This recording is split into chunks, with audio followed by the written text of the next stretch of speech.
Hello and welcome to Business News Wales. I'm John Jackson, the Built Environment Editor, and in this discussion we'll be looking at the role effective storytelling can play in our built environment. I'm delighted to be joined by David Hieatt, who, in addition to being a renowned storyteller, is also co-founder of the Do Lectures and cardigan-based jeans maker Hiut Denim, where David's storytelling expertise has been used to create one of the most desirable denim brands on the planet, and that's no exaggeration. So with that, David, thank you so much for joining us today. And before we start, would you like to take the opportunity to slightly more eloquently introduce yourself and maybe share some of the latest news from Hiut Denim? Yeah, I mean, essentially, it's a story about a town. And so Cardigan Town, for a reason I don't fully understand, used to have Britain's biggest jeans factory. And it made 35,000 pairs of jeans a week for nearly 40 years. And then in 2002, that factory closed to go somewhere cheaper. And 400 world-class makers had nothing to make. And so almost 10 years later, myself and Claire said, why don't we just try and get those jobs back? That's brilliant. And of course, this is work in progress. How many of the jobs have you got back so far? Well, I think there's 30 of us, but we've never been closer to 31 ever. So, the thing with a big target like 400 is like most of those jobs will come back so later on. I mean, it's you get to 30, then 40, then 50, then suddenly 100, then suddenly 200. I mean, the compound interest, it doubles towards the end of the cycle. So, and it makes sense to grow the business cautiously in a way, yes. If you like, so that they're 30 very solid jobs with great demand for the product, rather than having such an ambitious plan that again, you could have 400 people back not working at all. So I think it sort of is very reflective of a good way forward to regrow the business within the town. And of course, I don't think we can underestimate the impact that will have on the town in terms of wages in pockets and money spent in shops. So it's a phenomenal achievement. On that basis, so David, as you say, this story is about the town. So why is storytelling important itself, and how does that differ from, say, just promoting the benefits of a brand or a business? Well, I mean, in this sort of digital age, I mean, like our stories travel further, faster, and freer than ever before. And for a small brand is to compete with a big brand is they can spend their way into your attention. And the thing with Hiut Denim is we have to earn the way into your attention. And so the storytelling aspect for small brands is so incredibly important. And we have to be as good at like telling our story as making our jeans. And so we make one of the best jeans on the planet. And that is not even up for grabs anymore because we have the grandmasters on another level of expertise. And yet, we have to tell that story. I mean, our job, I always kind of think of it as, in a way, two factories. One makes the jeans and one has to make the content. And we have to tell that story so well that we get people's attention in a really busy world. So. Does it go further than attracting attention? Because obviously that's sort of the start of the journey, isn't it? It does, by having a very well-defined story, help your brand to then connect at a deeper level with both potential and existing customers? Yeah, no, completely. I mean, the thing about a brand is the journey that most brands never take you on. It's like 18 inches from your head to your heart. And so you've got your job in terms of, my job is to go make people feel something for us trying to get our town making jeans again. And so that's the job of the storyteller, is to make you feel something. And look, I mean, if you feel something for what we do, maybe one day you'll buy something too. And so yes, it goes beyond attention, but you have to get the attention first, because otherwise you've got this really brilliant story and like no one knows. So it is a path. You go, right, get their attention, now make them feel something for what you are doing. And that's the job.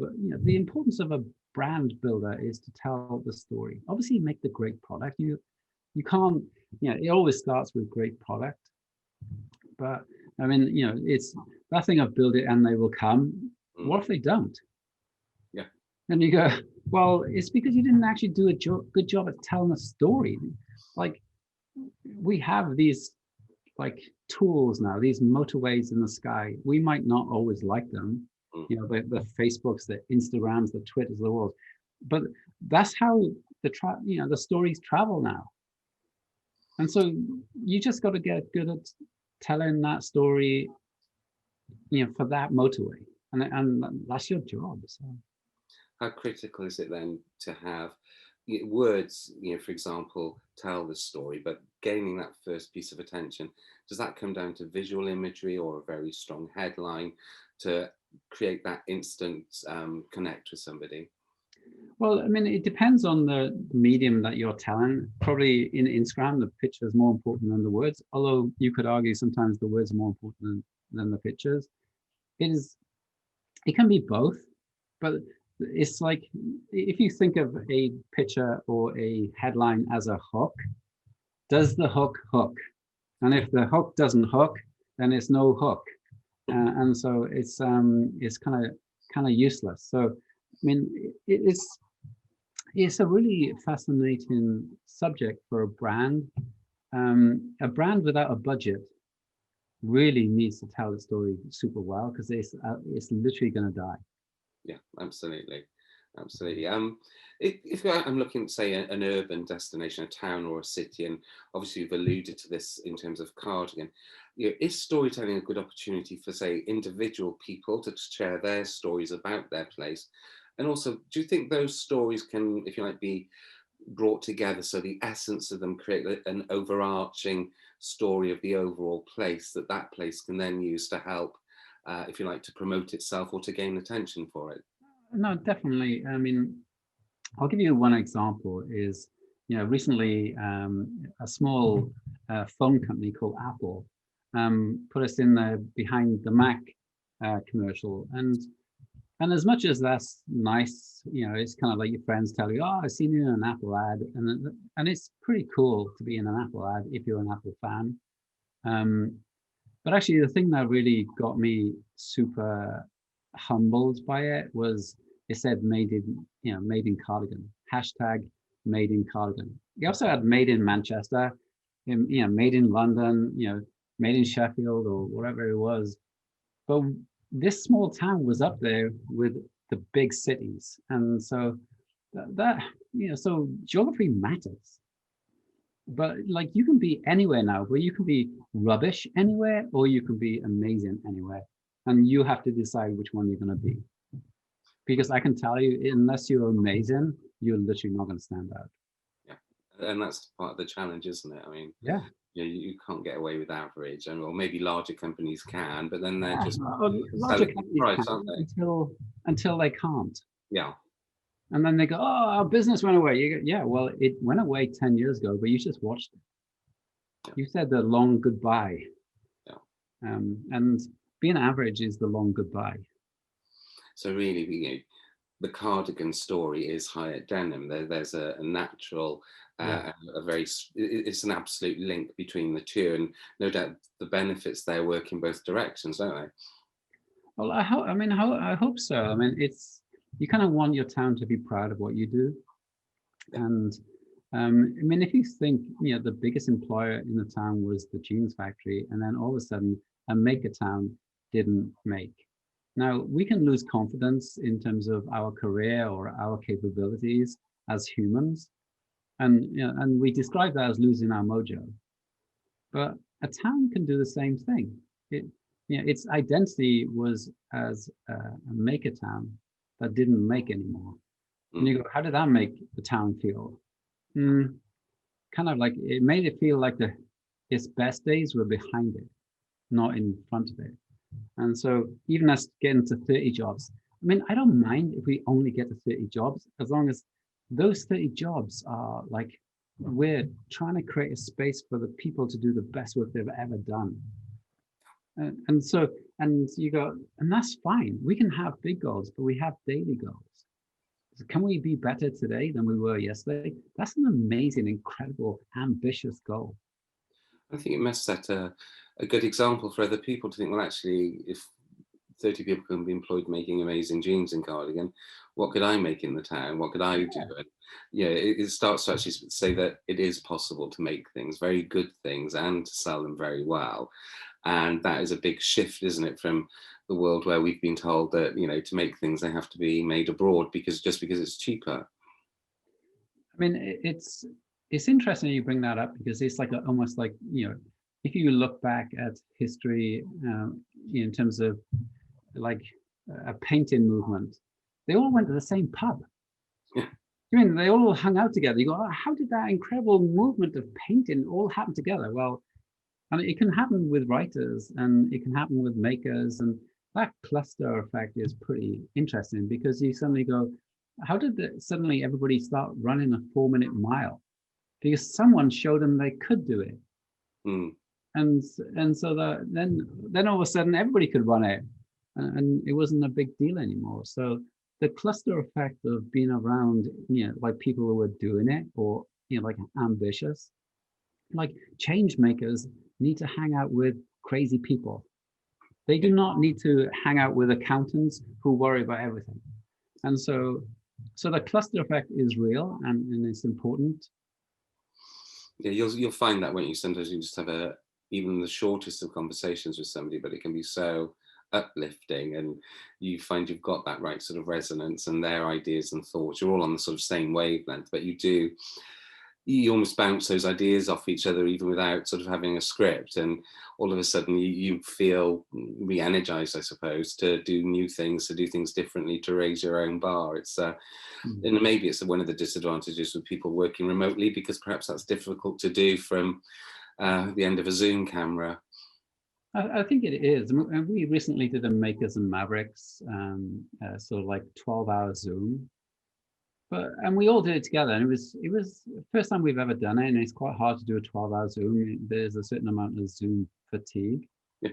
But the thing is, the whole team will listen to amazing people who've done amazing things. And when you're exposed to that kind of thinking, it does shape you. It shapes you in a way you go, oh, do I want to carry on in this path, or do I want to go and see if I could actually go, what could I actually reach in terms of my potential? Yeah. If I got myself out of the way. And so, you know, you need to be around those people, but you need to be around them consistently. I mean, I think it's like people who are successful, it's not luck. And people go, you can get lucky once, but you know, but that's not how it happens. No. You know, it's been around people who are thinking differently, who are willing to do the work and try new things. You know, don't make the same mistake twice. It's fine. But yeah, I mean, it's a wonderful opportunity for anybody running a business to build teams, to look after people, to see if you can be a boss and actually make someone better in terms of where they even thought they could do. That's an incredible privilege to be that person where you go, wow, like they left the company, but with greater ambition than they started out. That's a beautiful thing. I've always thought that myself. And when I've worked in smaller companies where, you know, there aren't many promotional opportunities. So at the end of the day, I would always say I'd rather have somebody for a short period of time and help them as much as possible to flourish, knowing full well that, you know, within a year or two, I might be getting the letter of resignation, but knowing that what they're doing is leapfrogging on their career. And then it brings you the opportunity to bring somebody else in to do it again. So it's, you know, you can have some people for a chapter, not the whole book. Yeah. And they get a really good chapter. Yeah. And if you're doing really interesting things, you have no shortage of people who want to join you. I mean, like, I get CVs, not that I read CVs, and I'm not that interested in like what they have done in the past. But it is, you know, when you get people, there's always more people to join you than you can possibly ever, you know, as a company like fulfill, but that's fine. So from your experience, if you were to advise anybody looking to do some storytelling around their business or their town or city, what would you suggest is their starting point? And are there any golden rules that they should look towards having around, developing stories? Well, I mean, there's 7 classic stories, isn't it? David versus Goliath, Rebirth. There's, if storytelling is important to your business, do you think you should learn how to be good at it? And so there's some great books. There's loads of stuff that you can go and find out. But like, if it is your reason to stand out in this busy world, why do you think it shouldn't be important to learn how to tell your story well? The interesting thing about people's story is they don't actually know why it matters to another human being. And so you have to go, well, why does it actually matter to that person? And am I telling my story really well? And the interesting thing also is, so people don't really understand their story well enough and what aspect of it actually really connects. So I would go and ask 10 friends, go like, so this is the story I'm telling. Why do you think it matters to another person? So learning your story. And then once you think you've got the messaging right, go and practice that story. And the interesting thing is people get bored of their own story because they've told it before. And I can tell you how many times I've said, my town is making jeans again, and I'm never bored of it. And people go, like, don't you need to change the story or reinvigorate it? I'm going, it's the story. Yeah. And it's David versus Goliath. It's rebirth. I mean, it has all these elements. And so you go, that thing of you're telling the story to new people all the time, and you don't need a new story. They've never heard it before. And I think that's the mistake that a lot of people, yes, you might have to do a different execution on it. Like, you have to change the structure of it. It's our town, my town is making jeans again. I think as you progress, there will always be things which add to the story, aren't there? Yeah. So it's when you employ a few more people, you might be opening a bigger factory, but it's all still part of the story. So that story, I don't like the term, but it's almost like a golden thread that will run through everything. We are makers. It's a narrative. And it's adding chapters to the story, to the book. It's, What I think is really useful advice there is for people to say, okay, have a go at your story, think and write it down, present it as you believe it to be the case, but then go and ask your friends and your family, find out what they think of it, tell them the story, because they'll give you honest feedback. And they might say, well, actually, I didn't think of you in those terms. I thought of you more like this. So you should be able to give people lots of direction and even some inspiration to fine tune their story. And as you say, to find out what aspect of that story will then resonate with people. And for smaller businesses, I think they've got a bit of an advantage there, because you can be very human in what you're saying in your story, because you often are the business. Absolutely. And don't be frightened to practice it. I mean, I was always pretty shy and never do talks. And then suddenly my job became having to do talks and telling stories. And so actually the shyness, wasn't really that helpful. So I would go and practice, and I'd come down to the shed, I'd record myself on the phone, and I was terrible. And I would do after take, after take, after take, after take. And I remember my youngest saying to me, going, Dad, like, I thought you were bad on take 27, but honestly, you were really bad on take 28.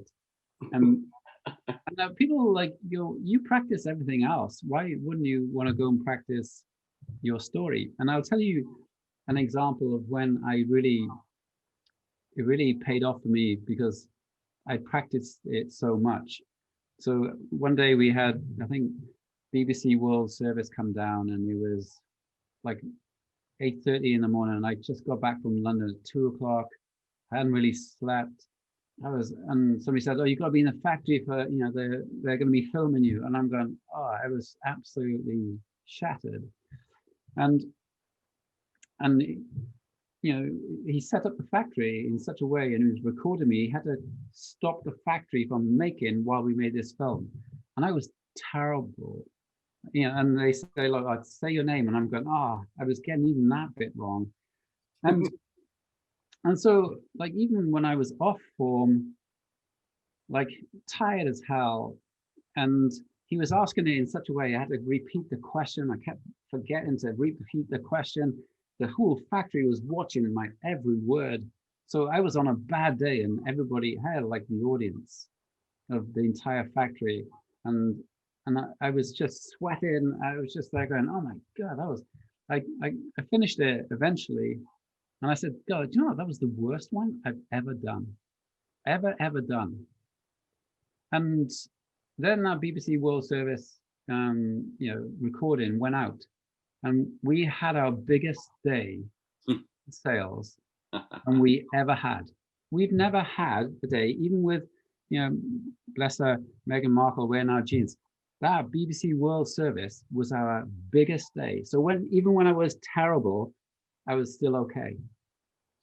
But isn't there something human about people coming across as being human? Sometimes very polished speakers are exactly that, and it's hard to warm to that, isn't it? Yeah, no, and that's a good point, because a lot of people are kind of like their polishedness hides them from you, and so you can't actually see the real human being. And I think that's a good point. But you've got to practice it. It's just like that, is it Bruce Lee thing? You've got to do 10,000 kicks so you know how to do that kick, even when you're terrible. You can still do it. And because my thing is going, like, I knew that the media would come, and I would only have one shot of it. You did it well. You mentioned social media early on. Do you think storytelling is adapted well to social media? Oh, it's literally, it's a given crazy tool. I think it's for a small brand owner, where we have these century-defining tools at our hands. Before, you had to outspend everybody, and it was only the biggest brands that could win. And literally, as much as we think of like Facebook and all these things as bad things, like, for a small brand owner, these are the best storytelling devices in the world there's ever been. And so all you have to do is get good at your story, so they travel on those platforms to the furthest, farthest place in the world for free, mostly.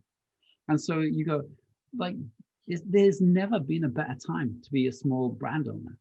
Never. There's never been a better time, until tomorrow, when somebody launches another new platform that does storytelling even better.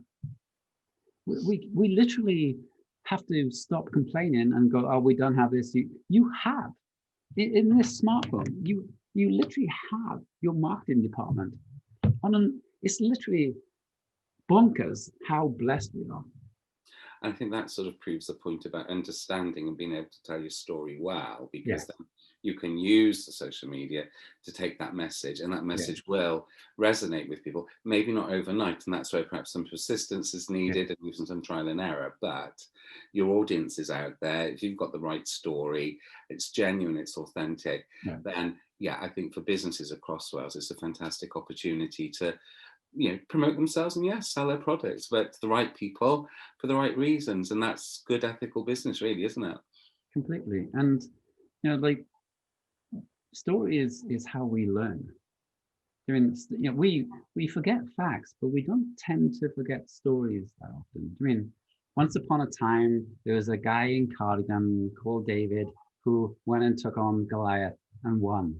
And you go, it's a great story. And that's how we share information. And so, and the interesting thing is, most brand owners kind of go, oh yeah, I haven't really learned how to get, tell my story well. Well, do it, because it's like, you go, oh, I need to spend more money. No, spend some time learning how to tell your story well. Then if you've got some money, spend it, fine. But like, do you really understand why your story resonates with another human being? And if you don't, maybe you should. I think that's so salient. And you will find, some businesses like to outsource things, but with your story, you can't. It's your story, and you must practice it. You must sort of learn it and enjoy the process, because Yeah. that has got immense value. And yeah, like you say, you might not get it right first time. It might need polishing. It might need, but that's the journey, the process of Yeah. your understanding. And I imagine when you get to the end of it, there's even things you can take back into your business, because you're learning things as you're examining your story and what got you to the place that you're in today. Oh, completely. And you got to remember, I mean, the unique thing about you is you, and nobody else can be you. You have a monopoly on being you. And so you go, and because everybody tries to be someone like else, and you just go, no, like, just be yourself. Yeah. But just be the best yourself you can be.